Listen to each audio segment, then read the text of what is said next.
Golf News RI presents the Golf Dudes Podcast.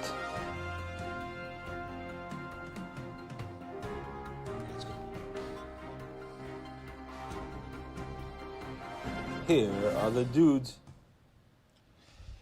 Hello, everybody. Happy Thursday night. I'm Golf News RI co-founder Joe Calabro. That's Rich Capali. Sorry we're a little late. A few technical difficulties. And we do have a guest, as you can, or you will see in a minute. So thanks, Derek, for joining us. Right off the top, just want to acknowledge, just went up on golfnewsri.com. It is final.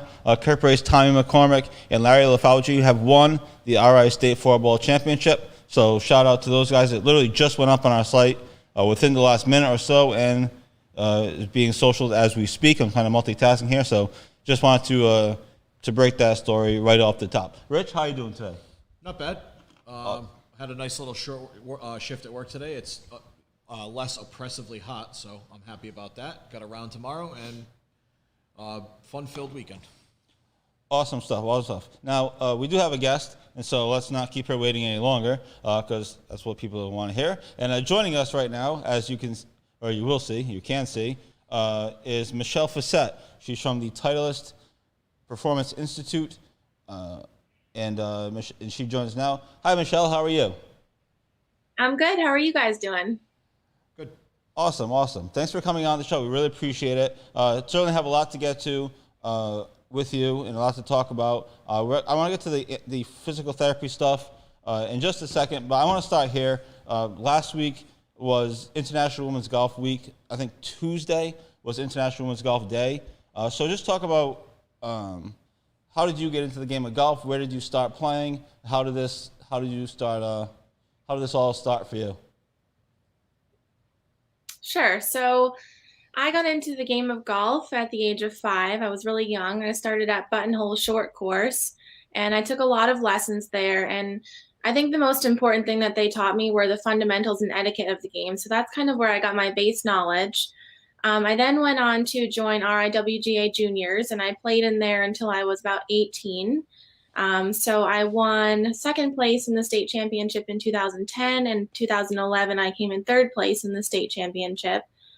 So more recently, I'm now a member at Lake of Isles, and I play in a lot of RIGA events, so you should be seeing my name out there soon. And I'm currently training to play in the Women's Amateur coming up.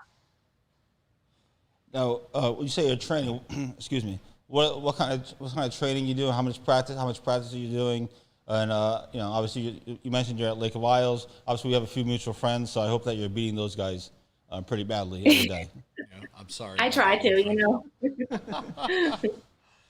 Well, what's your training? I mean, what's your practicing like? What's your how much you practicing? What's that been like so far?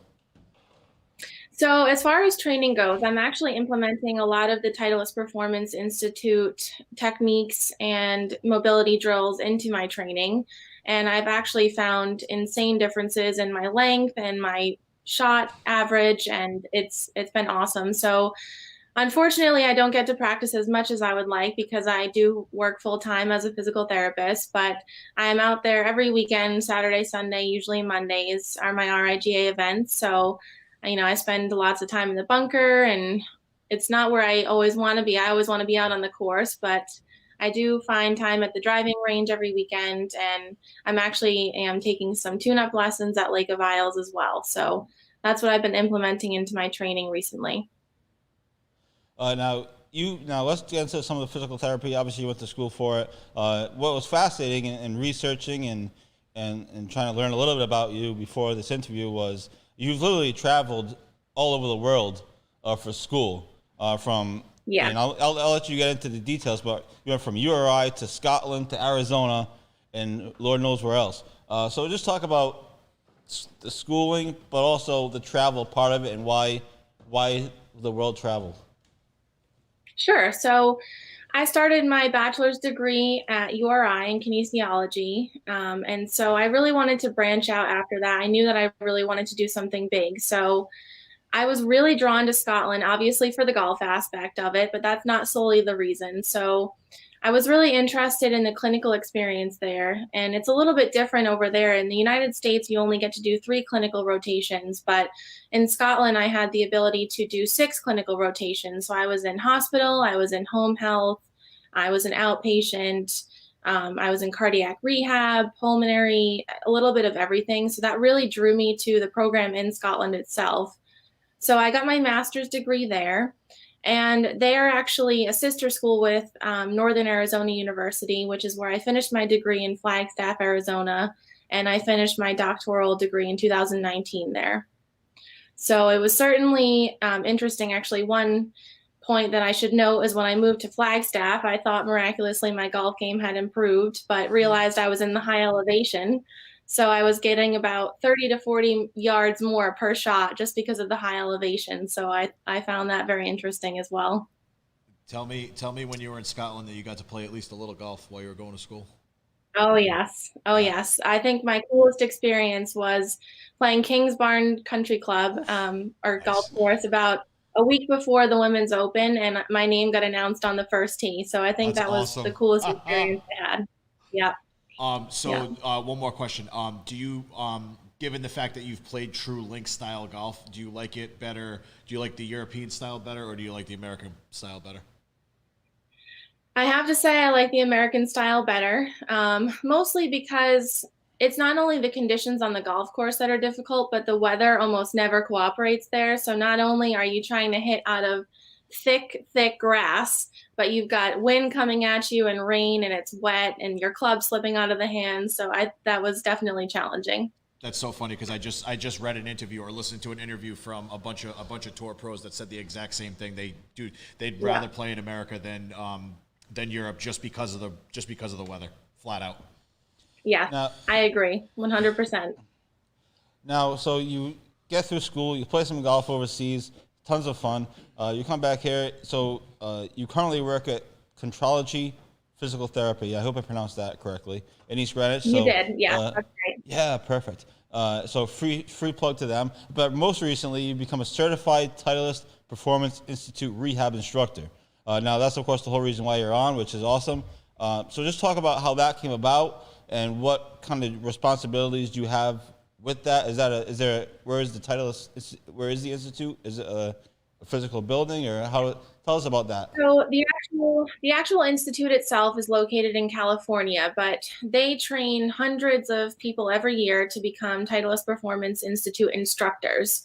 So in terms of the instructors, there's the PGA professional that works on the actual swing. There's a personal trainer that works more on the fitness, and then there's a medical level. So I am medical level certified.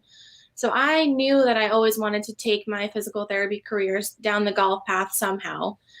So I found this program. It's run by Mark Blackburn is one of the people who helped teach the class, which I'm sure you may have heard of him. He's on the Golf Channel all the time. So I had the pleasure of meeting him and learning so much from him. So the TPI program started in 2003, and they have studied thousands of golfers since 2003, ranging from the top level professional to the weekend enthusiast, as I like to call it, which is me in that category. So they have lots and lots of data on all players of all different levels and skills. And they use that data to figure out how a properly functioning body can allow a player to swing a club in the most efficient way possible.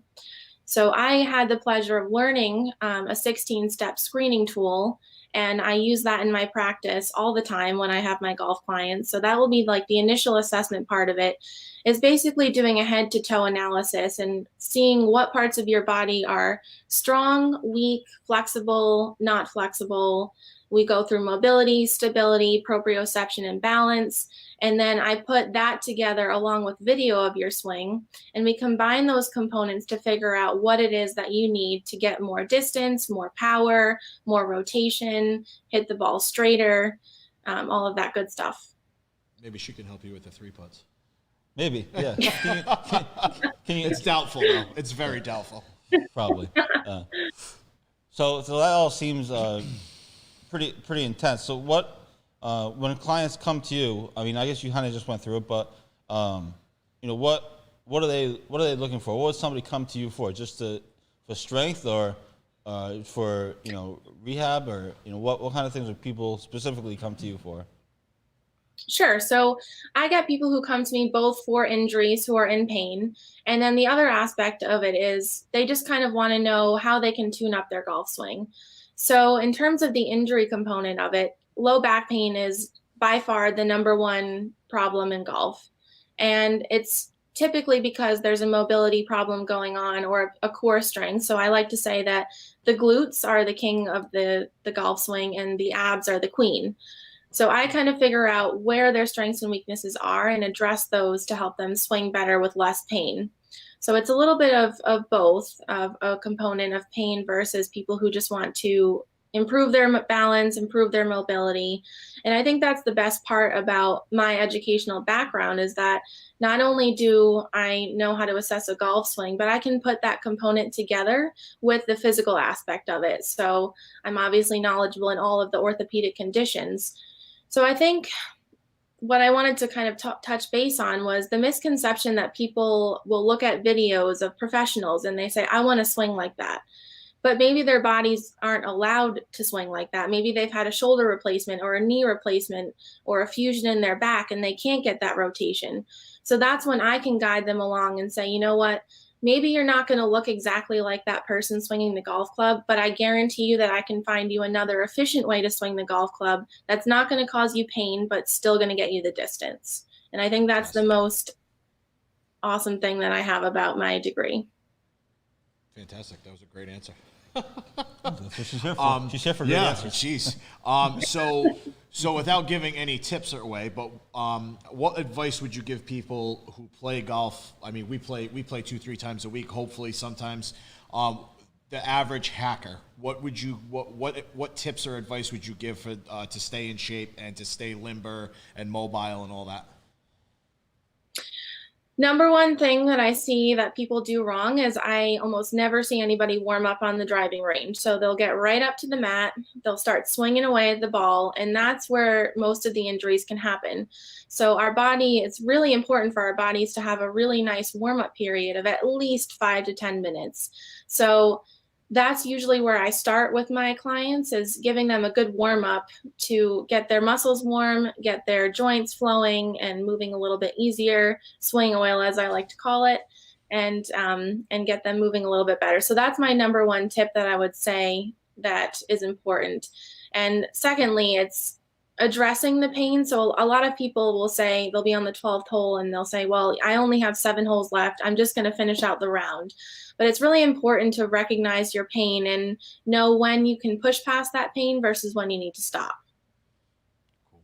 So if I want to make an appointment with you, I don't necessarily have to be in pain, right? I can just have you I could come up to you and say, make me better type of thing with mobility and stuff like that, right? Exactly. Yes. Okay, cool. Yes. And if, I'm not sure if we'll get into it a little bit later, but there's a lot of treatment options that I have in my tool bag, as I call it, or my toolkit that can address mobility, stability, balance, and I'm very hands-on. I'm a manual therapist, so I have a lot of options other than just exercise. That's part of my skill level, and part of my doctoral degree is all of the hands-on skills that I have to be able to get your joints moving better and your muscles loosened up. Well, let's get into it then. We have plenty of time. Talk about some of the treatments that you can offer and you can do, and what talk about some of that. Go for it. Okay. So at our practice, all 3 therapists are dry needling certified. So I got my dry needling certification last year in 2020, and I'm actually going to get my level 3 certification in another month. So basically, dry needling is similar to acupuncture needles in that they're the same type of needles, but dry needling uses more trigger point therapy. So I'll get right into the area that's affected. So if your knee is hurting, we'll needle right into the knee joint itself, and that helps you get mobility. It helps the chemicals get flowing and the blood flow moving in your body to help stimulate the healing process. So that's one of the tools that I use daily in my practice. Cupping is the other one. So I usually ask people if they've seen Michael Phelps, because everyone knows Michael Phelps and cupping. So cupping is another great thing. It gets a lot of blood flow to the muscles, and it helps pull the muscles up away from that fascial component underneath, and it helps to loosen everything off really nicely. This is another thing that I have. And I use instrument-assisted massage. So a lot of people have heard of Graston techniques. It's basically a metal tool that I have in the clinic that I use to help ease off the muscles, relax everything. It's a little bit of a deeper tissue massage. And then lastly, hands-on. So joint mobilizations, soft tissue work, soft tissue massage. My hands are very valuable themselves. So those are primarily the tools that I use in the clinic to help people get better, other than the exercise component. So exercise is also very important as well. But it's a little bit of a combination of both manual and exercise. So if people want to get in touch with you, how do they go about doing that? Do you have a website or a link, or how can somebody who wants to make an appointment with you contact you? What's the best way? Sure. So the best way is to call the office. So I can post the contact details after we're done here, but best way to call the office. But we do have a Facebook page as well, at Katrology Physical Therapy is our Facebook page. And then I can also be reached via my email as well. So that's the best way to schedule. As far as the golf clients go, I always take golf clients Wednesday afternoons and evenings, and then Saturdays. And then we can potentially make an individual appointment during the week if those times don't work for you. As far as regular physical therapy goes, we're open Monday through Friday for physical therapy appointments. Awesome. Well, do you have anything else? Well, we should hire her to stretch us out before the never pass. I mean, jeez. Maybe we'll play like one or two shots better, maybe, if that. Yeah. You know? Yeah. At least we won't damage anything, you know? See, our problem is, like you were talking about, like swing oil and warming up. We have a different type of swing oil. Yeah. You know what that, yeah. So it's of the alcoholic variety. Yeah. So. That's the problem. That must be it. That's it right there. All right. Glad that we figured that out. This has been awesome, Michelle. Listen, thanks so much for coming on. Time flies when you're having fun. But we'll post any information that you have. Feel free to send it to me privately, and I can post it.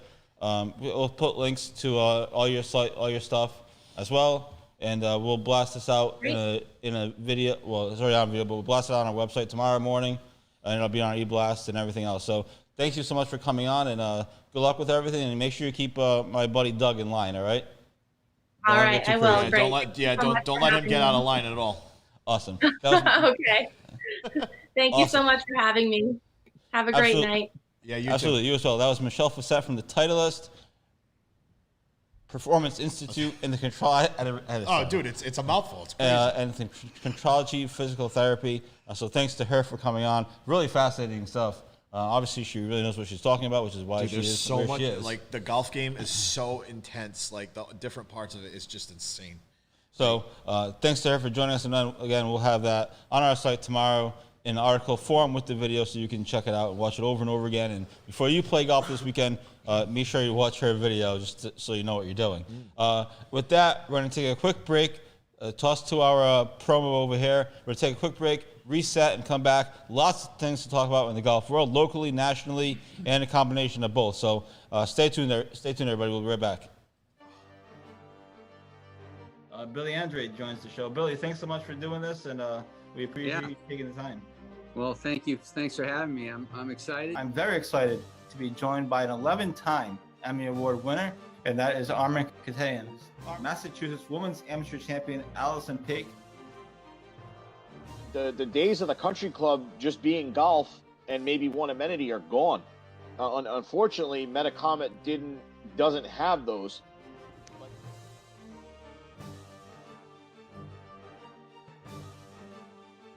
He has a very rare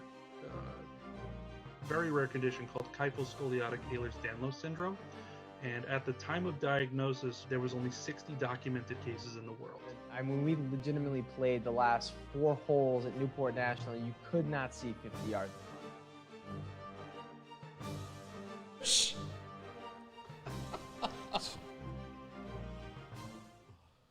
And we're back here on the Golf Dudes podcast. Happy Thursday, everybody. Thanks again to Michelle Facette for joining us today. A fascinating conversation. If you missed it, you can watch the replay on our Facebook page or in an article tomorrow, or both, whichever floats your boat. So with that being said, let's reset the show here. Lots to talk about in golf this week. As I mentioned right off the top, Tommy McCormick and Larry LaFauci won the state 4-ball championship. So congrats to them. That took place the last 2 days over at Valley Country Club. But a big few weeks in golf. I was just thinking about this today, Rich. Next week is the U.S. Open at Torrey. Holy crap! Yeah, it is. The week after that is the Northeast Amateur Yeah. at Wannamoisett. Yeah. Then it's July 4th. Oh, that's. And then the week after that is the RI Amateur. Jeez. So the summer is underway. This is the weeks we've been waiting for. So a big few weeks, like I mentioned, big few weeks in golf. So you definitely want to stay with Golf News RI for all of your information as to what is going on with everything. So let's start with the Northeast Amateurs. They made a big announcement this week. They released the field, and every year they seem to have a good field. Some years are better than others, obviously. This year the field is loaded. I don't know if you saw it. I didn't get a chance to. Patrick Walsh is playing. Davis Chatfield's playing. Andrew O'Leary's playing. Christopher Encore from URI is playing. Plus, we have Bobby Leopold, Jamie Lukowitz, and Hammy playing. Plus, they have kids coming in from National Championship Team Pepperdine, who won. Kids that played on the Walker Cup are playing. Oh, nice. In this year's tournament. So that is June 23rd to the 26th at Wannamoisett. They play all day. They go off early in the morning, and then it's a stroke play event. It's free to attend. Anyone can go. You don't get a cart. You don't walk the course, but you can go. And in the school, they have the scoreboards all over the place.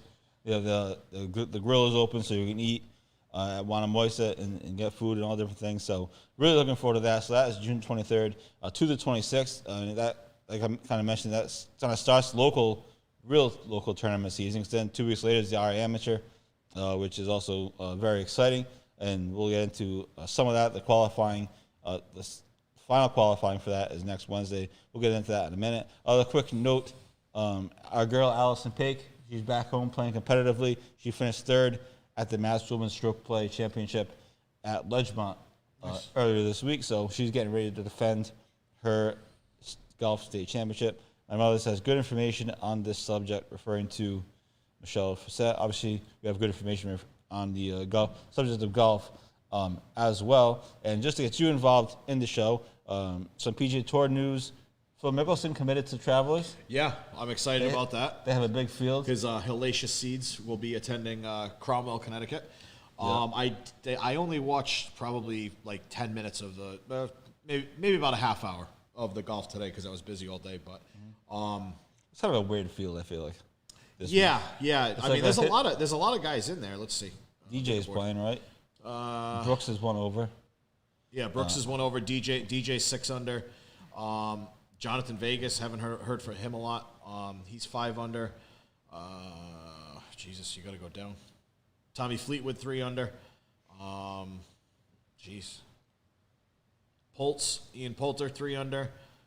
Let's see what else we got. Bo Van Pelt 2 under. That's a blast from the past. Let's see what else we got. Like I said, I did not watch a ton of it. Matthew Fitzpatrick even. Keith Mitchell even. I know Mitchell was paired up with Brooks. Let's see. Brant Snedeker 1 over. Kisner 1 over. Brooks Koepka 1 over. Like we said, Harold Varner 1 over. Yeah, so it's kind of like it's a very weird Field. The week before a major, you didn't expect. I didn't expect all these guys to be playing. Especially when you have to travel across the country. Exactly, yeah. To Big Daddy Torrey. Duff at 2 over. Did I say Spieth's not playing, right? No. I thought I saw something on the thing. Let's see who's in last. The withdrew guys don't count. Hunter Mahan 7 over. Lucas Glover 5 over. Yeah, so that's about it. Not too crazy.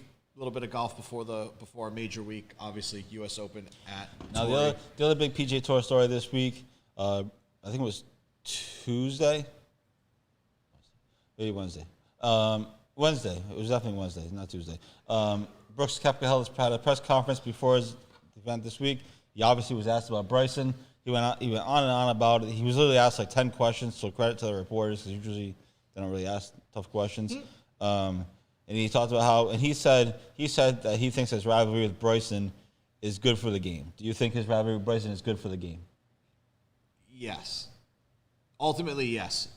But this whole like I think Bryson's kind of like tapped out from this whole like what's it called? This social media garbage stuff that's going on with the whole, I said this, he said that, and the whole Brooks responding with the if you got kicked out of the tournament with the Michelob Ultra thing. Like I think Bryson's had enough of that the whole social media aspect of the rivalry.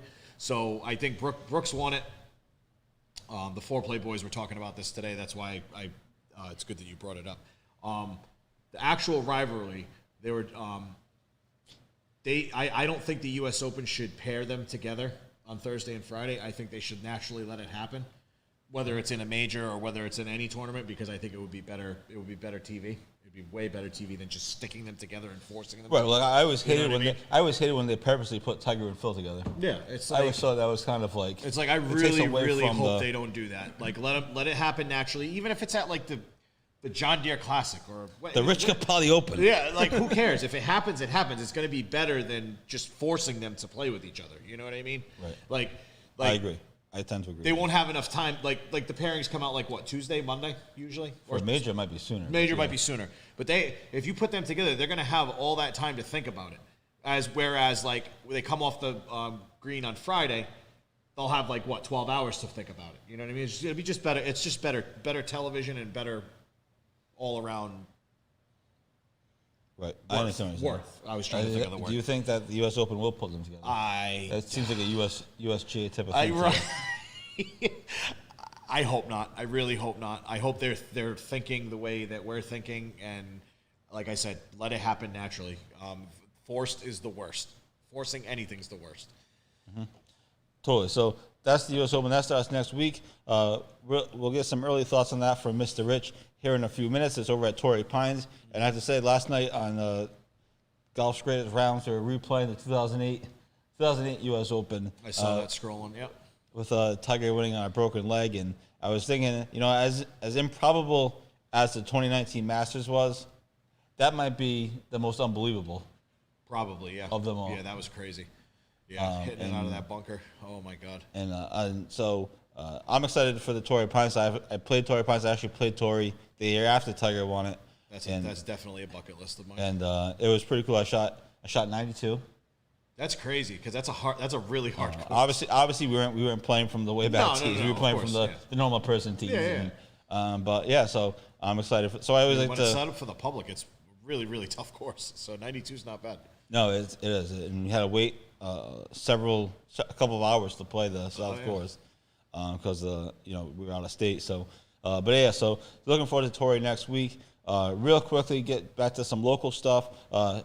Thanks to everybody for the support on RI Amateur Series Episode 1 that aired last Friday with Jamie Lukowitz, defending champion. It was a really fun conversation, and he even trash-talked Tommy McCormick, which was not intentional. But it was kind of fun because I saw Tommy the next day. He's like, oh, it was nice to have Jamie on. And I said, and he was talking about how Jamie Lukowitz trash-talked him. So, I mean, it was friendly. They're friends. Yeah. But Jamie beat Tommy in the quarterfinal last year.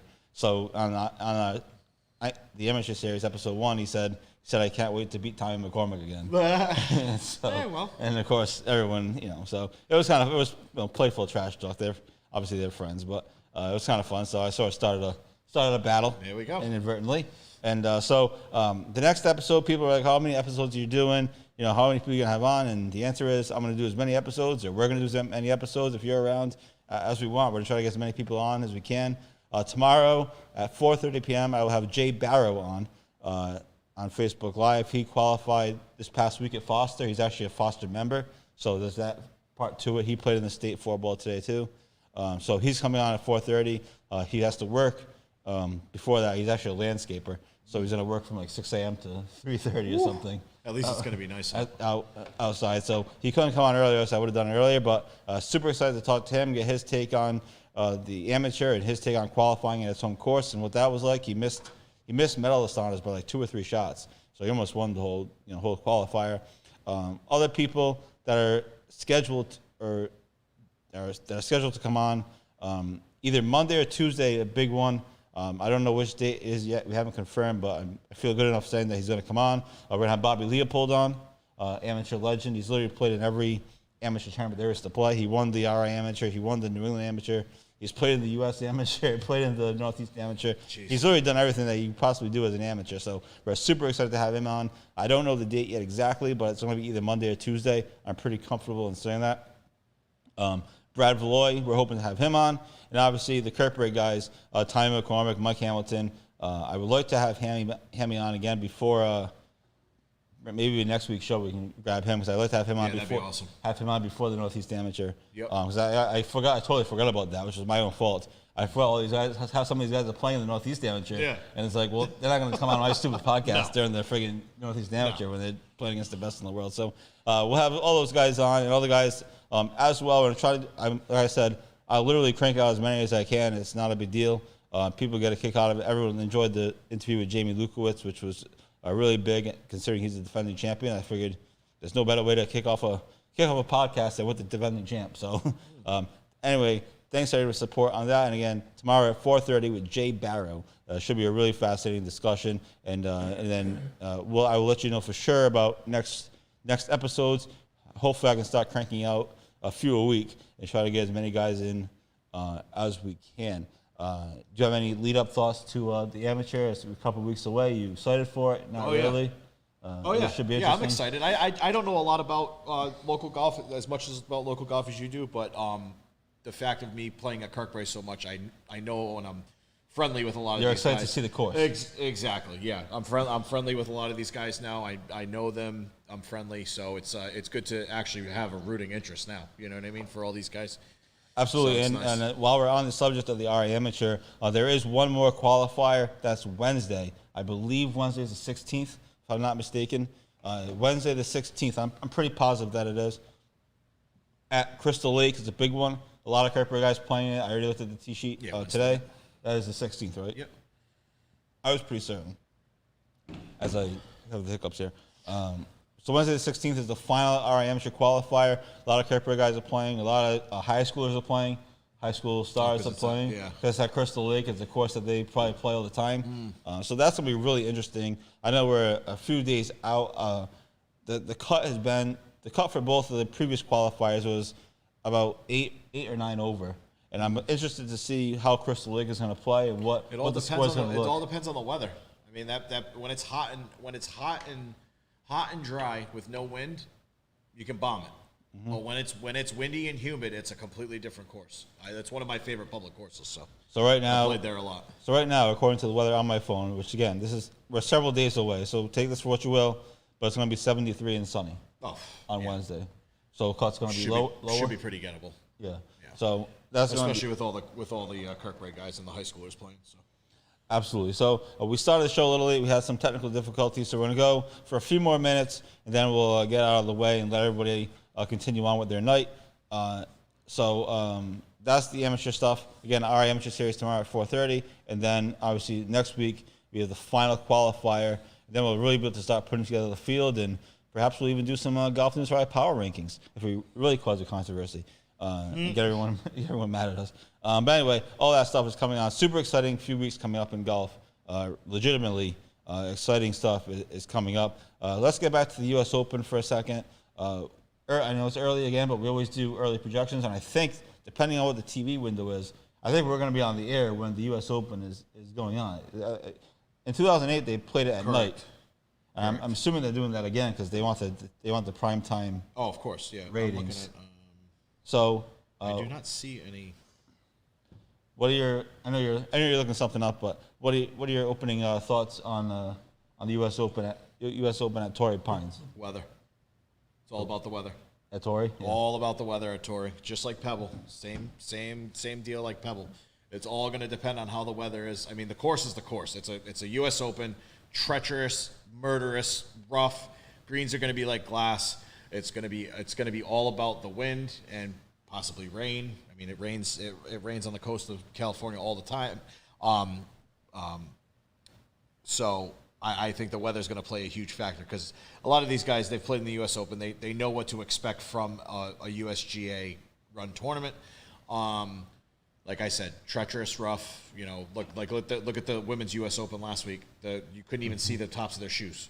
Just insane.